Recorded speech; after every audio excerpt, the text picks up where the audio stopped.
Bonjour, bonjour, c'est Kay Tarot, j'espère que vous allez bien. Bienvenue à vous dans cette guidance sentimentale intemporelle. On va aller voir ce que cette personne ressent quand il ou elle vous parle, vous écrit, qu'est-ce qui se passe au niveau des sentiments lors de la communication avec vous. Alors, pour vous aider à choisir 3 illustrations, en premier, on a avec le chiffre 21, en deuxième, le 34, en troisième, le 10. Vous prenez le tas qui vous attire, qui vous appelle le plus. S'il y en a plusieurs, vous pouvez aller les voir. Il y a peut-être des messages à recevoir. Voilà, je vous laisse choisir et je vous dis à tout de suite pour votre guidance. Aujourd'hui, cette vidéo est en partenariat avec Présage, la première application de voyance française créée en 2016. Donc Présage, c'est une petite équipe d'une dizaine de voyants qui sont triés sur le volet et qui vont répondre à toutes vos questions. Les réponses sont toujours de vive voix et sous 24 heures. Et puis en plus, vous gardez l'historique de vos échanges. Vous pouvez aussi demander des consultations au téléphone ou en visio avec le voyant de votre choix. Et ce dernier vous rappellera dans l'heure. Voilà. Enfin, sachez qu'en cliquant sur le lien et en téléchargeant l'application, vous soutenez directement la chaîne et mon travail. Bienvenue à vous qui avez choisi le premier tas avec le 21. Alors, on va aller voir les énergies de la relation, comme d'habitude, pour voir si ça résonne. Si ce n'est pas le cas, c'est peut-être que ce tas n'est pas pour vous. Et dans ce cas-là, vous pouvez aller en voir un autre. Et puis, c'est une guidance générale. Donc, vous prenez ce qui résonne, vous laissez le reste de côté. Et puis, si vous voulez approfondir, je propose des guidances privées, soit sur l'application Présage, qui est partenaire de cette vidéo, où je vous rappelle dans l'heure, soit via mon adresse mail. Et vous avez toutes les infos en barre de description. Alors,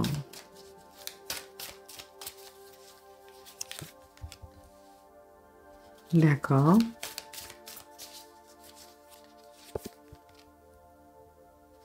Ok.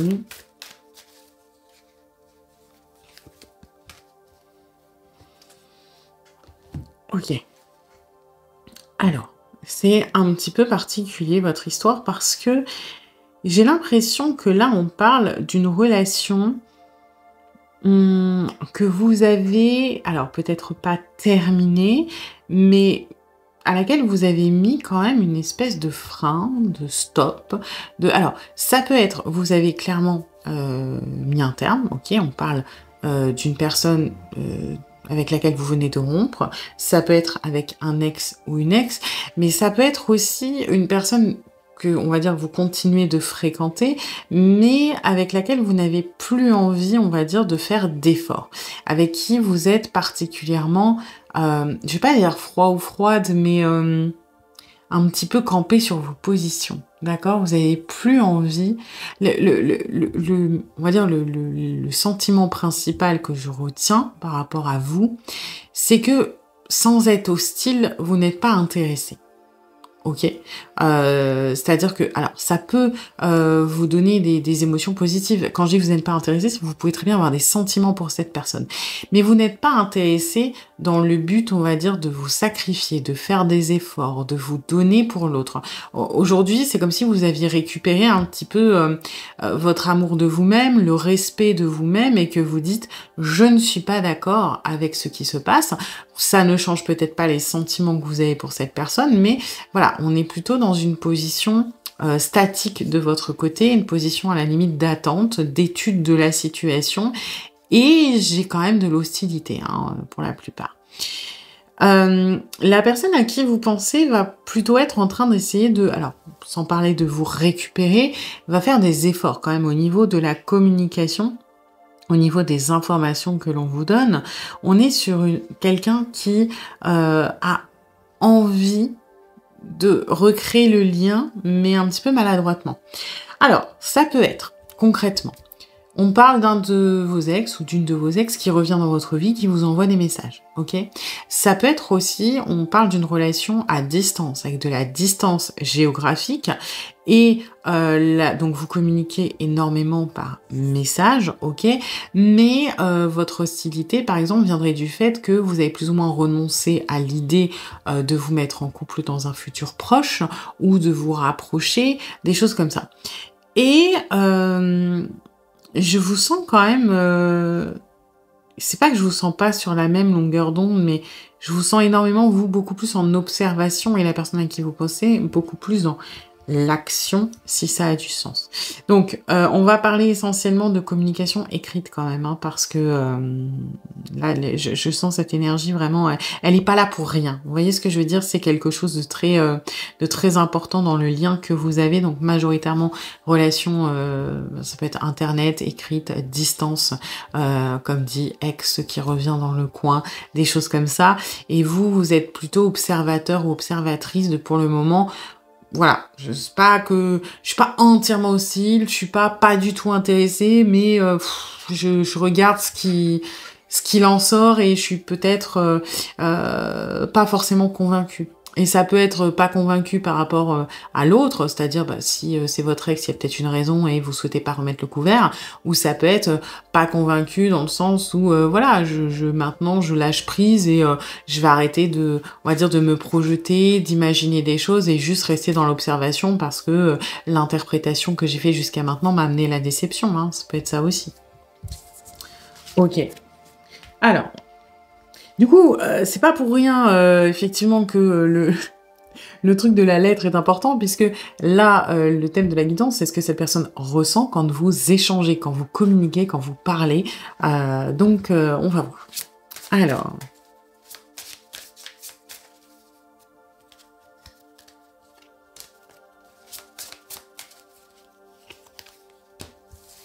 Ok.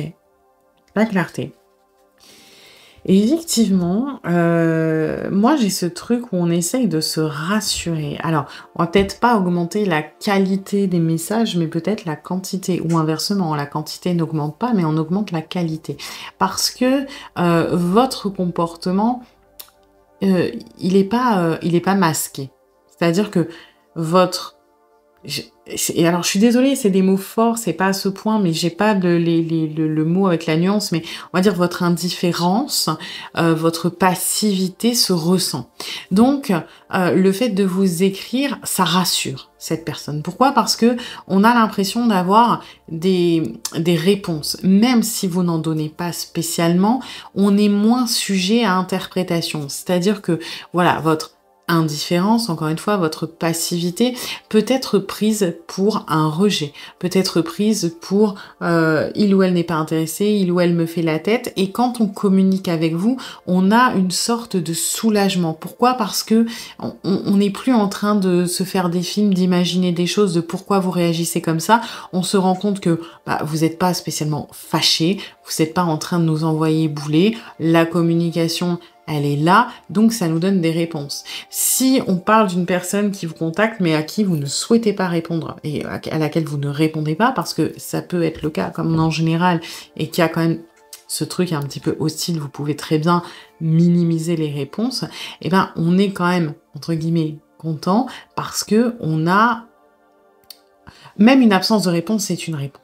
Quelque part. Vous voyez ce que je veux dire? C'est-à-dire que le fait d'avoir un contact ou d'avoir un manque de contact permet à cette personne de se positionner par rapport à ses interprétations. Donc c'est positif. Mais là, pour moi, il y en a... Enfin, je veux dire, on ne parle pas de zéro contact. Si cette personne vous a écrit, vous avez forcément répondu à un moment ou à un autre, même si c'est très peu. Donc, parce que ce que je ressens, c'est qu'on se raccroche à vos réponses. Si vous répondez, alors ce n'est pas de l'indifférence. Alors quelque part, c'est que l'on compte, même si c'est un tout petit peu. Si vous prenez la peine de répondre, c'est que quelque part, on compte. Voilà à quoi on se raccroche.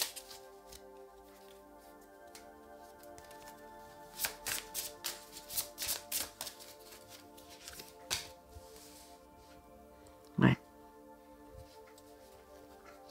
Ça m'étonne pas. Et c'est pas tant la jalousie que je ressens, c'est plus une sorte un petit peu de...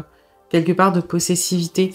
Effectivement, comme on est beaucoup initiateur ou initiatrice et que vous êtes plutôt impassible, on a une fois que le côté rassurant de votre réponse, c'est-à-dire « Ah, on m'a répondu, donc on ne m'ignore pas, donc je me sens mieux, donc je compte », tout de suite après, on va être dans un petit peu la colère. « Ok, pourquoi on m'écrit pas plus? Pourquoi on me répond que ça? Pourquoi j'ai l'impression d'être le seul ou la seule à faire des efforts? Pourquoi il ou elle ne relance pas la conversation ?» Vous voyez, c'est pas vraiment la jalousie, je ressens plutôt un mélange de colère, de frustration, de possessivité, qui sont quelque part plein de sentiments qui mises ensemble peuvent être identifiées à de la jalousie. Vous voyez, c'est plus le mélange de tous ces sentiments qui fait que je ressens beaucoup plus que juste le terme jalousie. Pour moi, il y en a pas spécialement, sauf cas particulier. Hein, si on parle par exemple d'un ou d'une ex qui vous écrit et que vous êtes actuellement en relation, il peut y en avoir au sens littéral de la jalousie. Mais moi, j'ai plutôt ce truc de incompréhension, frustration, colère, un petit peu d'envie aussi. Enfin, voilà, on a quelque chose de... Tout de suite, voilà, une fois qu'on est rassuré, on retombe un petit peu dans les énergies négatives.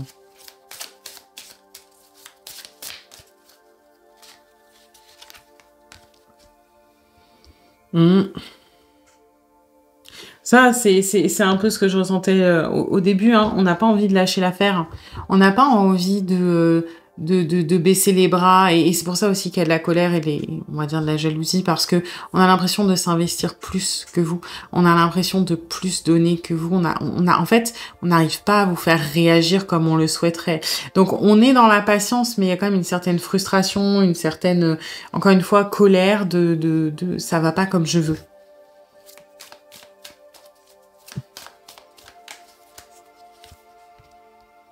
Mm. Ouais. Vous voyez, c'est vraiment deux énergies, on va dire, principales. C'est-à-dire que, en gros, si on prend l'exemple de vous communiquer par message, quand cette personne voit la notif, il ou elle va avoir un grand sourire, il ou elle va avoir un petit papillon dans le ventre de ah ça y est, on m'écrit, je suis content ou contente. Voilà, on tient à vous, hein, de toute façon, ça c'est clair. On tient à vous, on a envie alors de soit reprendre, soit d'avancer, soit voilà, hein, il y a quand même cette notion de on veut plus que ce que vous donnez actuellement. Et puis tout de suite après, une fois qu'on voit à la limite le contenu du message, qui peut être peut-être un peu froid, un peu distant ou un peu banal, on va rentrer dans des énergies plus primaires. Ça échappe à mon contrôle. Ce n'est pas ce que je voulais. Moi, j'ai dit par exemple, j'aimerais bien, j'ai vu un super coucher de soleil, j'aurais aimé que tu sois avec moi. Et puis la personne n'a pas du tout répondu, on a esquivé ce passage-là. Bah ça me plaît pas, parce que du coup j'ai pas le retour d'affection que je voulais. Je fais un compliment, on ne m'en renvoie pas en échange. Ok, bah ça me frustre, parce que quand je fais ça, inconsciemment, et là on parle d'inconsciemment, je manipule un petit peu les échanges. J'essaie d'avoir des retours, j'essaie d'avoir de l'affection, de l'amour, des démonstrations, et je n'en ai pas. Donc comme ça échappe à mon contrôle, comme ça ne va pas dans mon sens, on a une espèce d'ascenseur émotionnel, et donc là on va rentrer dans ces énergies un petit peu, voilà, colère, frustration, jalousie, peu importe. Et enfin, quand on redescend, on va se dire, ouais, mais c'est pas perdu. Donc ça vaut le coup d'attendre. Vous voyez un petit peu le cheminement. Donc c'est particulier. Là, on est sur quelqu'un qui essaie de... Moi, j'ai quand même quelqu'un qui fait un peu un caprice. On essaie de faire des efforts et on n'est pas content parce que notre façon de fonctionner, pour le coup, ne marche pas avec vous. Ça ne prend pas comme on l'espère, ça ne tourne pas comme on essaie de l'amener et ça nous frustre. Voilà. Eh bien écoutez, j'espère que cette guidance vous aura plu, vous aura surtout aidé. Si c'est le cas, eh bien n'hésitez pas à liker, à partager, à commenter, à vous abonner. Et puis moi, eh bien je vous dis à bientôt pour une nouvelle guidance. Bienvenue à vous qui avez choisi le deuxième tas avec le 34. Alors, on va aller voir les énergies de la relation, comme d'habitude, pour voir si ça résonne. Si ce n'est pas le cas, c'est peut-être que ce tas n'est pas pour vous. Et dans ce cas-là, vous pouvez aller en voir un autre. Et puis, c'est une guidance générale. Donc, vous prenez ce qui résonne, vous laissez le reste de côté. Et puis, si vous voulez approfondir, je propose des guidances privées, soit sur l'application Présage, qui est partenaire de cette vidéo, ou je vous rappelle dans l'heure, soit via mon adresse mail, et vous avez toutes les infos en barre de description. Alors,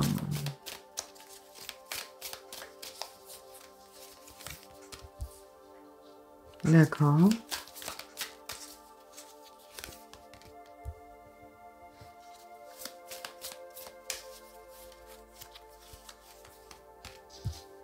Mhm. Alors, comment dire ça? C'est un petit peu particulier parce que là, pour moi, on fait clairement, alors ça va être très spécifique pour le coup, on fait clairement référence à une relation avec une tierce. Ok? C'est-à-dire que la personne à qui vous pensez est en couple actuellement. Vous, peut-être, peut-être pas, là c'est plus anecdotique. Mais la personne à qui vous pensez est déjà dans une relation sentimentale. Ok? Moi, ce que j'ai, c'est que c'est un petit peu bizarre, votre truc, parce que, je sais pas comment vous dire ça, j'ai l'impression que la relation telle qu'elle, alors, c'est très bizarre, mais la relation comme elle est, vous embête, vous énerve, vous frustre, mais j'ai l'impression qu'au fond de vous, la relation comme elle est vous convient. C'est bizarre, hein? C'est-à-dire que, ouais, si vous réfléchissez aujourd'hui et que vous devez donner un mot pour décrire votre relation, vous allez dire, bah ça me saoule, ça avance pas, cette personne ne veut pas quitter son compagnon ou sa compagne, peu importe, et j'en ai marre, moi j'ai envie que ça avance, j'ai envie qu'on fasse des trucs, etc. Mais j'ai l'impression que, et je sais pas hein, si vous en avez conscience, mais j'ai l'impression qu'au fond de vous, la relation telle qu'elle est vous convient. Peut-être que, et alors là, c'est guidance générale, vous prenez si ça résonne. Peut-être qu'au fond de vous, cette situation vous convient parce que vous n'êtes pas prêt ou pas prête à vous engager dans une relation avec quelqu'un de disponible. Peut-être qu'inconsciemment, vous avez des choses à régler et que cette personne, parce qu'elle n'est pas disponible, c'est quelque chose qui est une zone de confort pour vous. Alors, ça n'empêche pas que ce soit très frustrant au quotidien, mais il y a peut-être une raison derrière ça. Parce que je sais pas comment vous expliquer ça, mais j'ai vraiment ce sentiment que, pour moi, voilà. Si ça résonne, tant mieux, ça résonne pas, c'est pas grave. J'ai l'impression que la relation là, pour l'un comme pour l'autre, elle est importante parce qu'elle doit vous faire comprendre des choses, mais vous n'avez concrètement pas grand-chose à faire ensemble. Voilà, je le pose là. Prenez si vous voulez, vous en faites ce que vous voulez, mais je ressens pas de... Je sais pas comment vous expliquer. C'est comme si je ressentais... Bah vous, mettons, je sais pas, vous avez eu une récolte super abondance de blé et puis vous allez le perdre et cette personne vient d'ouvrir sa boulangerie et puis bah vous vous croisez, j'en sais rien, au salon de l'agriculture et ça tombe bien. Mais c'est pas le début d'une histoire où ça tombe bien et vous allez faire un partenariat et ensuite, oh mon Dieu, l'histoire d'amour et des enfants et les machins. Non, c'est juste, ça tombe bien, c'est une opportunité. En fait, vous êtes chacun au bon moment, au bon endroit pour l'autre, mais j'ai ce sentiment profond que ce n'est pas voué à continuer, ce n'est pas voué à se développer dans ce sens. Voilà. Peut-être que cette personne avait besoin que vous rentriez dans sa vie pour lui faire prendre conscience de sa relation, que ce soit en positif ou en négatif, c'est-à-dire que peut-être que cette personne est plus attachée à sa relation que il ou elle ne le pensait, ou peut-être que cette personne est enfermée dans une relation qui ne lui convient pas depuis des années et que il ou elle avait besoin d'une étincelle pour avoir le courage d'en sortir. Ok? Et vous, j'ai l'impression que vous aviez besoin d'avoir une relation pour une raison X ou Y, où la personne n'était pas entièrement disponible. Peut-être pour vous protéger. Peut-être, voilà, que vous n'êtes pas prêt ou pas prête, hein, à voir comment ça résonne pour vous. Mais c'est très étrange parce que quand je canalise chacune de vos énergies, on va dire ça a du sens, hein, mais la relation commune, j'ai beaucoup d'affection, j'ai beaucoup de tendresse, hein, c'est pas le souci, je dis pas que vous ressentez rien. Mais c'est comme si j'étais face à un non-sens. Au niveau romantique, ça n'a pas vraiment de sens. Parce que les motivations qui vous ont amené l'un à l'autre ne sont pas... je vais pas dire ne sont pas les bonnes parce qu'il y a une raison, mais ne sont peut-être pas celles que vous voudriez croire tous les deux. Voilà. Donc, encore une fois, prenez si ça résonne. Sinon, là, pour le coup, changez d'état parce que c'est quand même quelque chose que je canalise très, très fort. Donc, je vais pas partir dans une guidance où vous êtes fous amoureux l'un de l'autre, vous allez finir votre vie ensemble et cette personne va quitter la tierce. Parce que c'est pas le débat. Le débat, c'est cette personne a une tierce, vous êtes avec cette personne parce que quelque part, elle n'est pas disponible et vous êtes censé apprendre une leçon visiblement de cette relation, mais c'est pas censé être, on va dire, l'amour de votre vie ou voilà, c'est une étape importante, mais c'est une étape. Ok. Alors, quand même. C'est pas étonnant en soi hein, que cette personne ressente du lâcher prise quand vous communiquez, parce que le point d'importance de votre présence dans la vie de cette personne, c'est de clairement faire le point sur la relation dans laquelle il ou elle est. Ok, c'est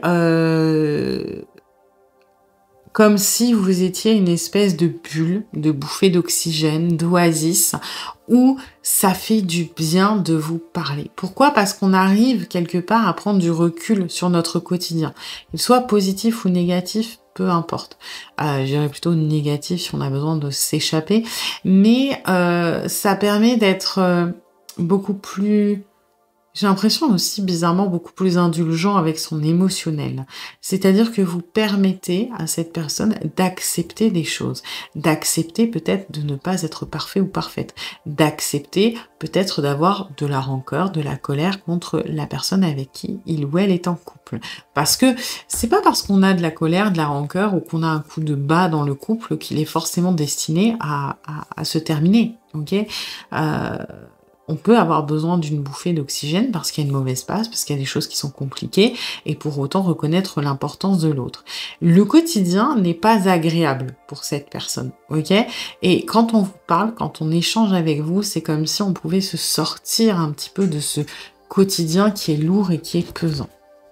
Donc on se sent bien.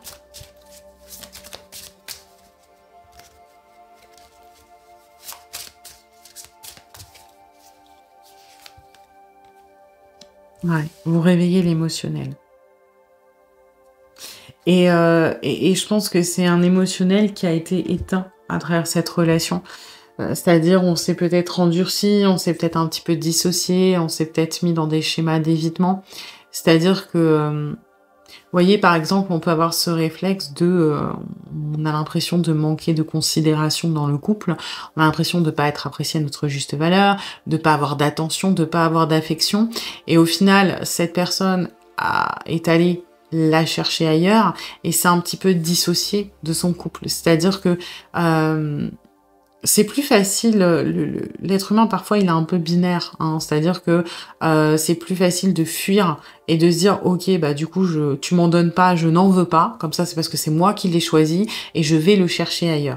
Je dis pas que vous êtes une relation pansement, hein, pas du tout. Ce que je dis c'est que vous avez réveillé l'émotionnel de cette personne, c'est-à-dire que vous l'avez on va dire que c'était une fleur un petit peu fanée qui tirait la tronche et grâce à vous la fleur elle est en train de rééclore, elle capte la lumière du soleil, elle a de l'eau, donc elle se sent bien. Donc on se sent bien avec vous, on se sent aussi en confiance parce que vous voyez l'hypersensibilité dans ce jeu, elle est, on va dire, opposée à la fragilité. L'hypersensibilité ici, elle est assumée, elle n'est pas considérée comme une vulnérabilité. Elle est au contraire considérée comme quelque chose qui apporte énormément hein, à l'image de ces fleurs, comme quelque chose de doux, de fort, voilà, on n'est pas du tout dans la vulnérabilité, c'est ce que je veux dire. Et ça, c'est bien, parce que du coup, on a l'impression de revivre et de revivre de manière sécurisée au niveau émotionnel.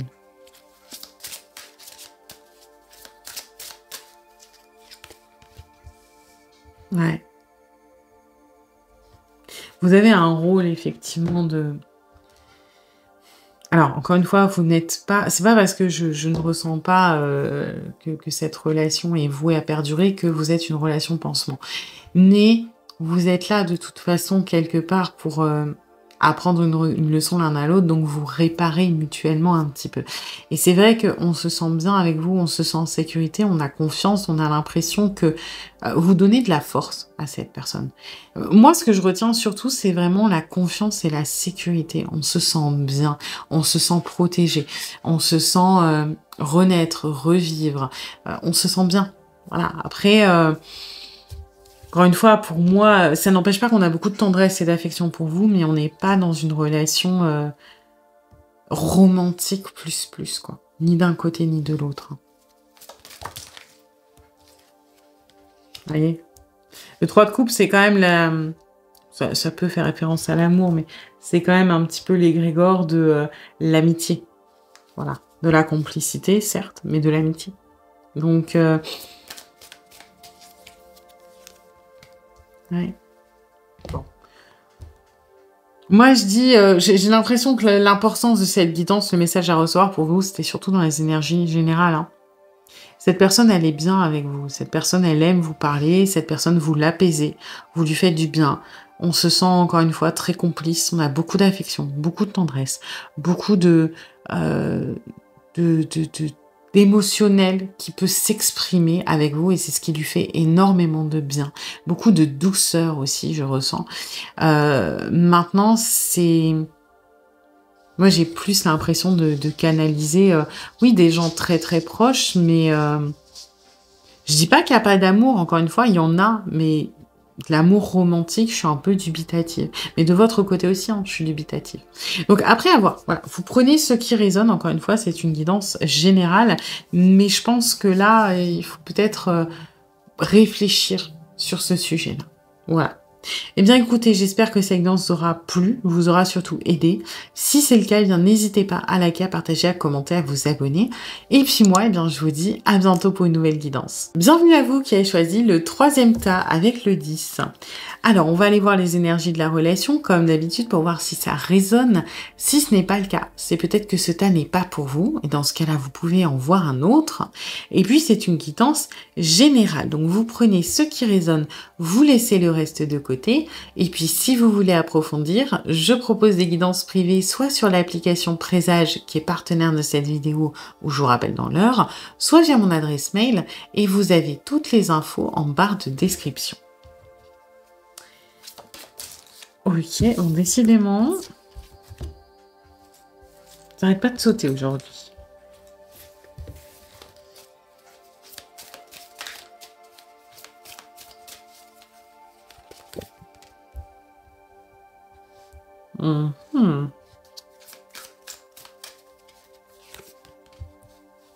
Ok. Bon. On est sur quelque chose d'un petit peu... d'assez, voilà, simple, finalement. J'ai pas grand chose à dire, c'est assez neutre en fait. On est sur une personne, alors vous pouvez être en couple, vous pouvez être en train de vous fréquenter, vous pouvez être dans la phase de séduction. Moi ce que j'ai c'est qu'il y a quand même quelque chose d'assez fort entre vous, mais pas toxique. Alors pas toxique, comment dire? On n'est pas sur quelque chose de feu, si ça a du sens. On n'est pas sur les hauts, les bas, la possessivité, le désir. Alors, je dis pas qu'il n'y a pas de désir, hein, mais on est plutôt sur quelque chose de très doux, de très affectueux, de très tendre. Ouais, vous voyez des énergies beaucoup plus douces. Pour moi, on est sur quelque chose d'assez positif. Enfin, je suis désolée, mais j'ai pas grand chose à dire là pour le coup. Si ce n'est qu'il y a peut-être une légère stagnation, mais même pas en fait, hein. Même pas. Donc voilà. Bon bah ça sera très très rapide là. Je vais essayer de voir un peu plus, mais voilà. Ouais, vous voyez, enfin je veux dire. Oui, ça, je l'ai un petit peu, une fuite un petit peu comment dire, j'ai pas le mot. Je suis désolée, j'ai pas le mot. de la zone pas de la zone de confort justement, une fuite des problèmes, enfin il y a à la limite, le seul truc négatif, c'est une routine un petit peu, qui est installée, mais et donc dans cette fuite, moi ce que je vois, c'est la fuite, pas de faire des efforts, mais à la limite de prendre des risques. Voilà, c'est ça le mot que je cherche depuis tout à l'heure. Mais en soi, voilà, on est sur quelque chose qui roule, il y a beaucoup d'amour, c'est réciproque, ça se passe bien, il y a pas de blocage, bon, allez, tout va bien, hein, j'ai envie de dire. OK. Alors, bah, on va aller voir ce que cette personne ressent quand vous communiquez.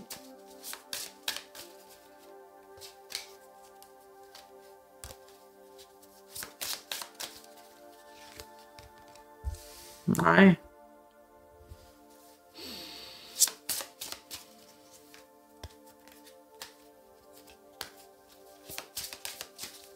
Je suis un peu, je suis vraiment, enfin, je suis désolée, hein, il y a pas énormément grand-chose à dire parce que même cette solitude, je la sens pas forcément, tragique. C'est plutôt, bah, c'est une relation qui va bien, mais qui est un peu dans la routine, quoi. Donc oui, de temps en temps, bah, on aimerait, je sais pas, avoir peut-être, quelque chose d'un peu plus fou que juste une liste de courses par texto. Voyez? Ou peut-être, on a peur de prendre des risques, on a l'impression de manquer, ça manque un peu de passion, votre truc. C'est-à-dire que c'est très doux, c'est très tendre, ça manque peut-être un petit peu de c'est ce que j'ai pour cette solitude, voilà. On aimerait être un peu plus enthousiasme, peut-être un petit peu plus foufou, tenter des trucs, je sais pas, faire des projets, mais c'est pas enfin, c'est pas négatif, en fait. Voilà. Et à la limite, le seul truc que j'ai, c'est que dans votre relation, la personne aurait besoin d'un peu plus d'attention. Pourquoi? Parce que on est convaincu que vous êtes la bonne personne, on est amoureux ou amoureuse, et à la limite, on est peut-être un petit peu plus attaché à vous que vous ne l'êtes, parce que vous êtes peut-être un peu plus rentré dans le confort et la routine que cette personne. Voilà. Et cette personne se sent un petit peu, je vais pas dire perdue, mais a l'impression que c'est un peu trop routinier, un peu trop neutre, et on a envie de relancer un petit peu la machine. Pourquoi? Parce que on sait que c'est vous. On n'a pas envie de quelqu'un d'autre, donc on a envie de faire des efforts pour relancer un petit peu la flamme, quoi, pour faire en sorte peut-être de se sentir plus écouté, plus valorisé, plus aimé. Donc voilà. Mais j'ai pas grand-chose de négatif en soi, hein.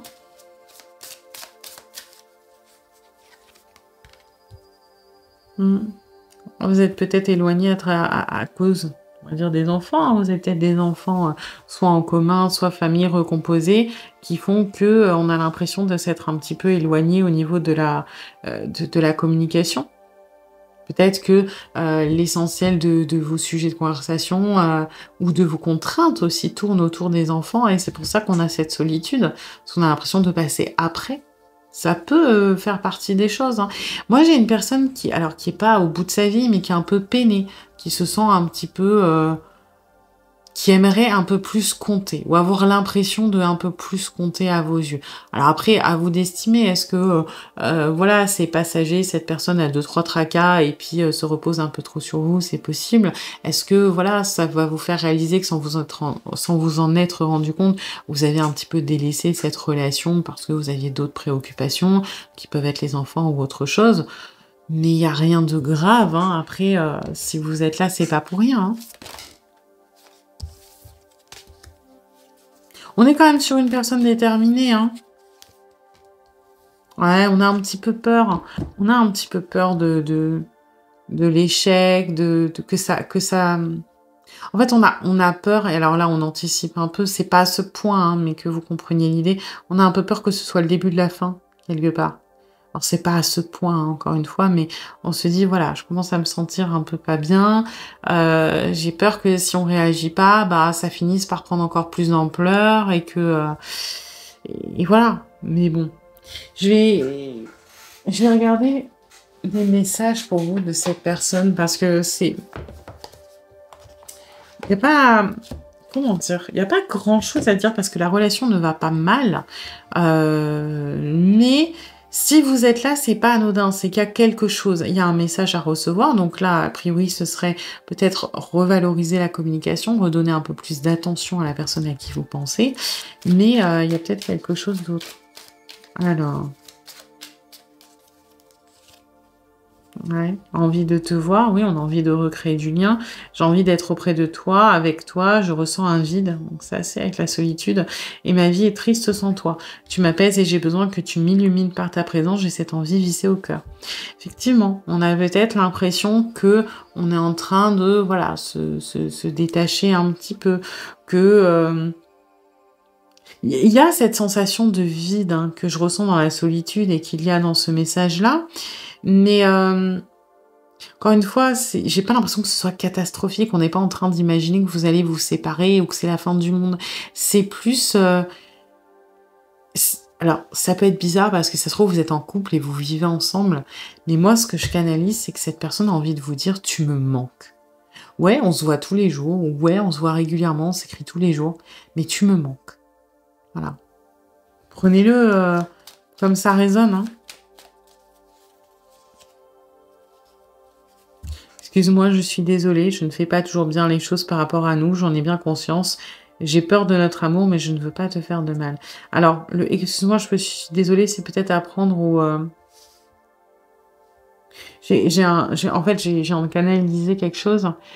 Excuse-moi, je suis désolée, c'est que j'ai l'impression qu'on vous dit je suis désolée de ne peut-être pas prendre ma part de responsabilité sur certaines choses, et donc qui, toi, t'oblige à les prendre en charge, et qui font que bah forcément t'as moins de temps pour moi. Vous voyez ce que j'ai, c'est des demi-excuses parce que voilà, alors, je prends un exemple à la con.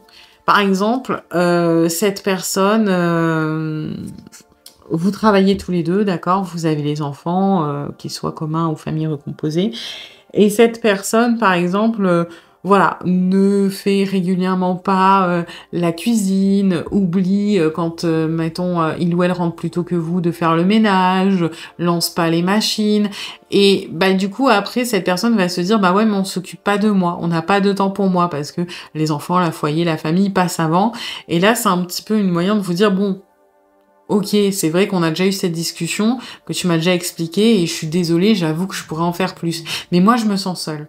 Et du coup, comme je me sens seule, j'ai pas envie de faire des corvées, j'ai envie qu'on s'occupe de moi. Vous voyez, c'est un petit cercle vicieux comme ça, mais bon.